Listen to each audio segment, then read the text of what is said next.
Right, so today we're talking about 4.3, proportions and similarity.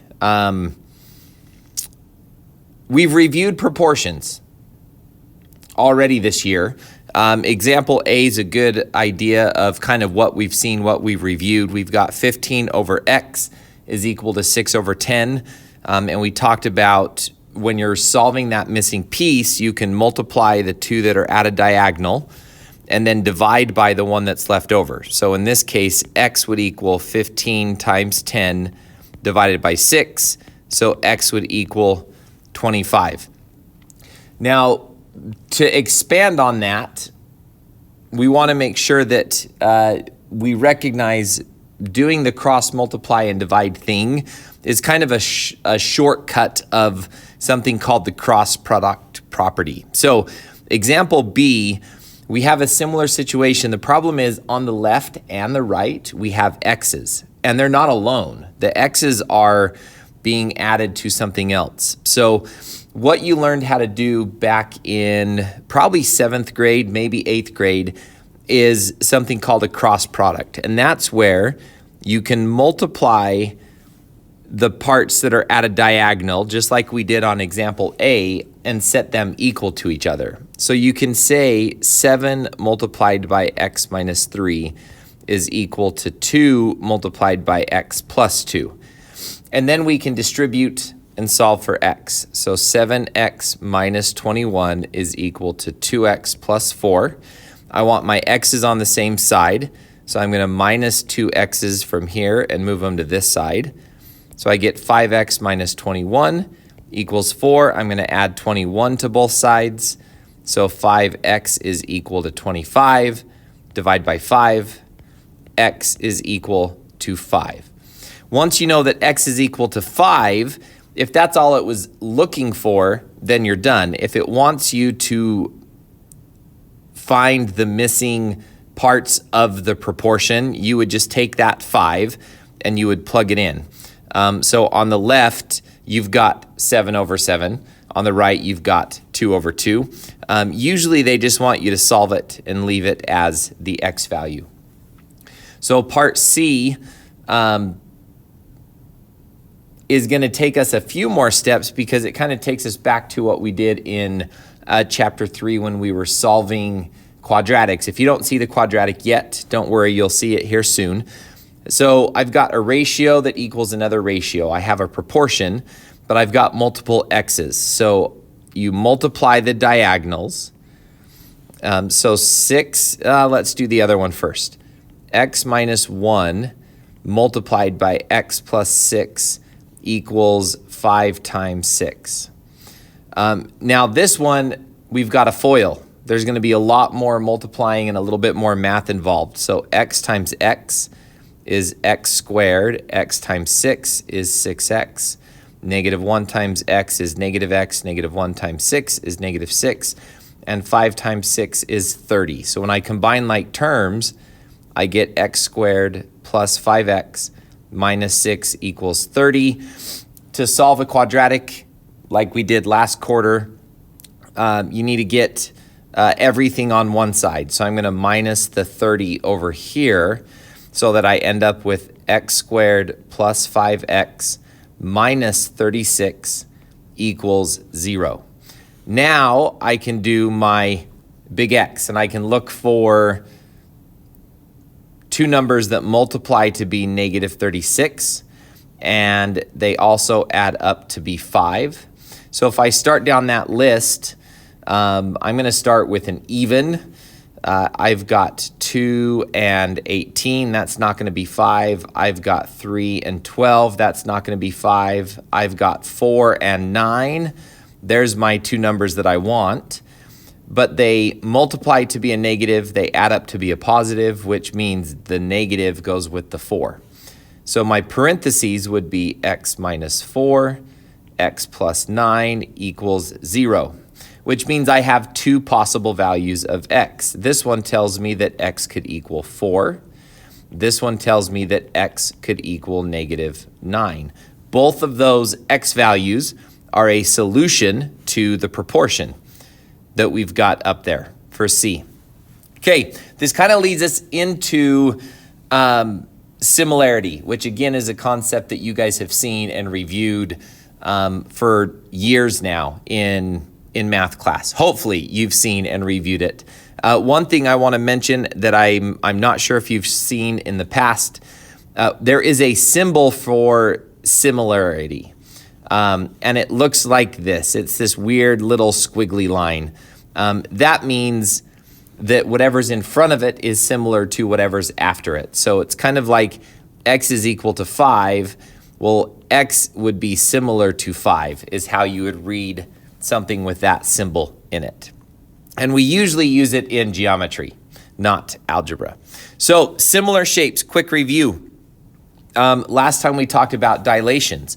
Dilations create similar shapes. What a similar shape is basically a image and a pre-image of the same shape.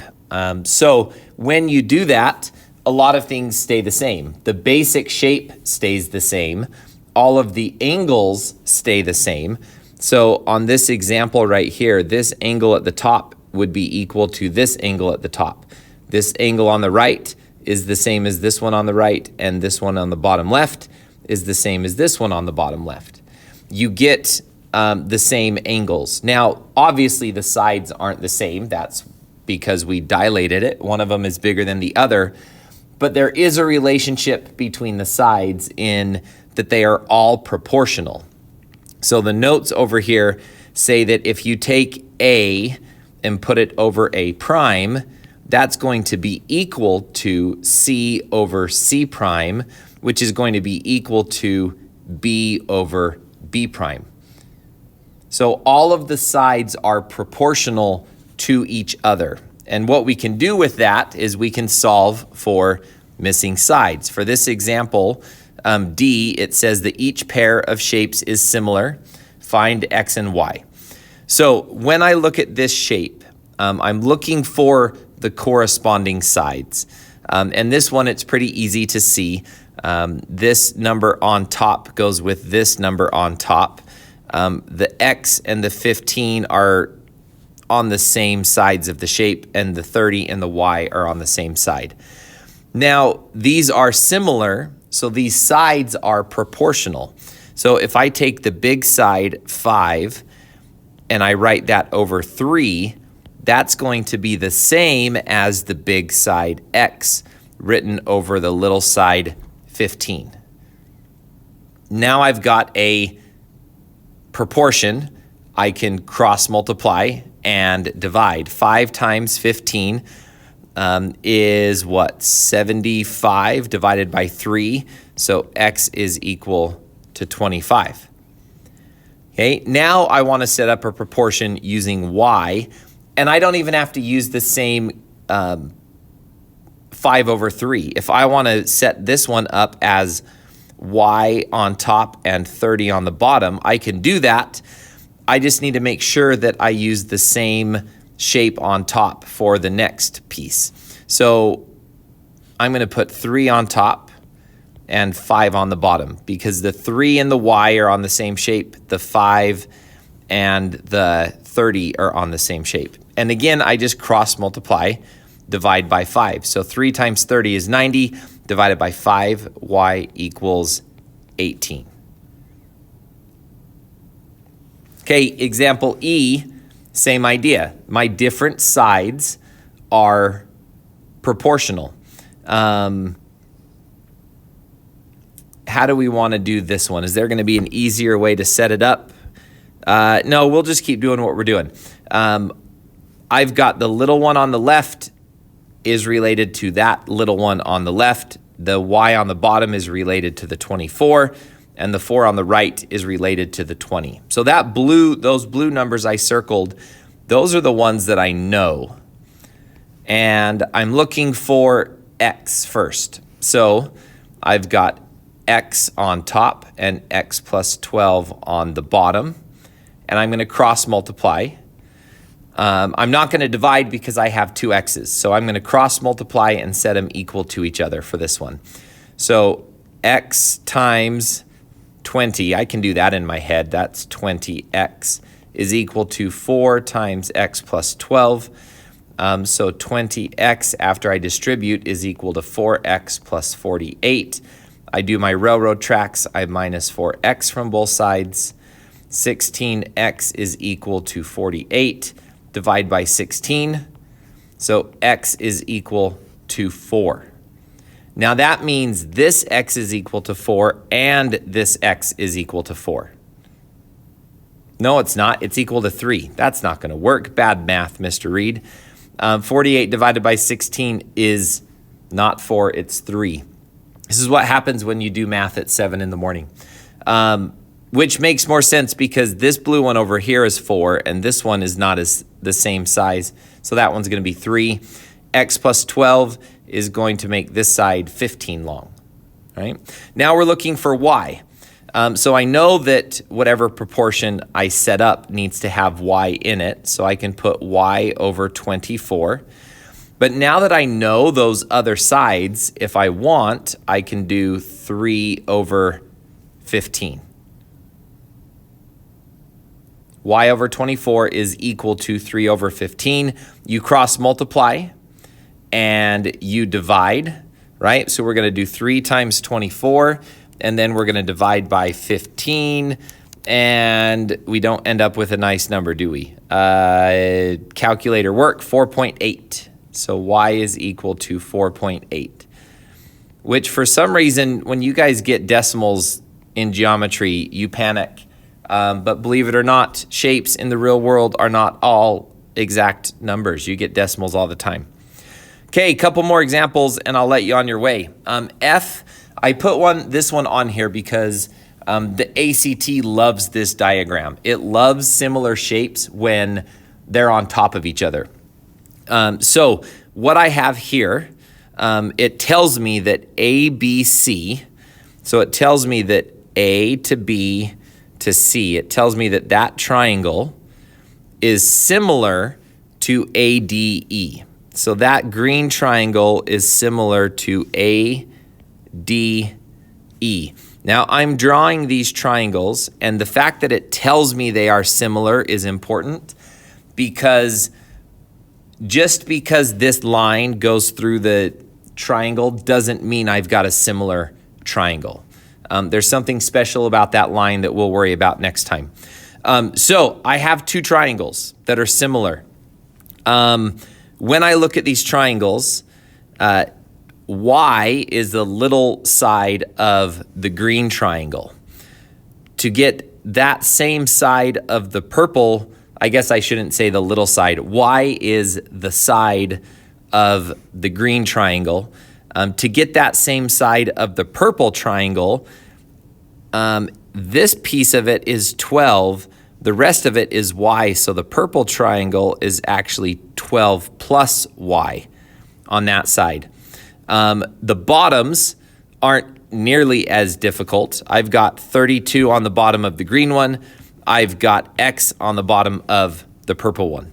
And then on the right-hand side, the green one, I've got 20. The purple one is 20 plus 8 long. I've got to add those 2 together to get that purple length. So, what am I looking for? X or Y? Let's do X first. And I'm going to use the right-hand side. I'm going to put the green triangle on top, 20 on top, and I'm going to put 28 on the bottom. So then when I set up the other side of my proportion, I need to put the 32 on top, the green side, divided by the purple side. Then I'm going to cross multiply and divide to figure out what my x value is, and I can't do that one in my head. So 28 times 32 divided by 20 gives me 44.8. So x is 44.8 long.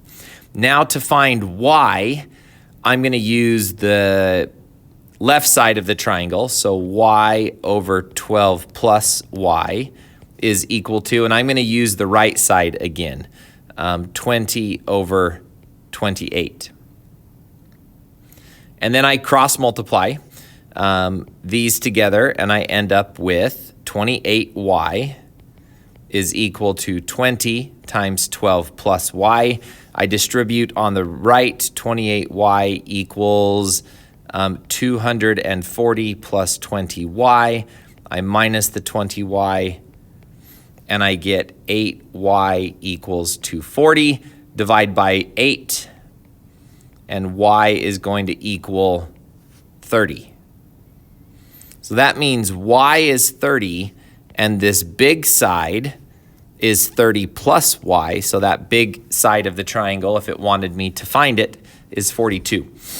All right, scale for a certain house blueprint is 1 foot in the real world is equal to 1/4 of an inch on the blueprint.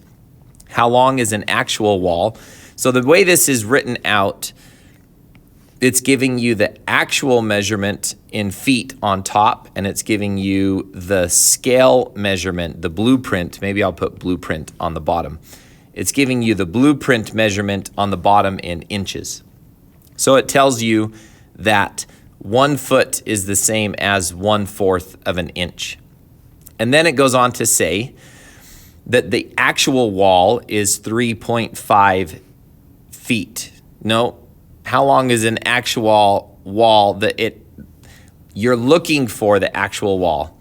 On the blueprint, it's 3.5 inches. I'm going to say that is a very short wall. So I'm looking for the actual length on top. So I cross multiply and divide by 1/4.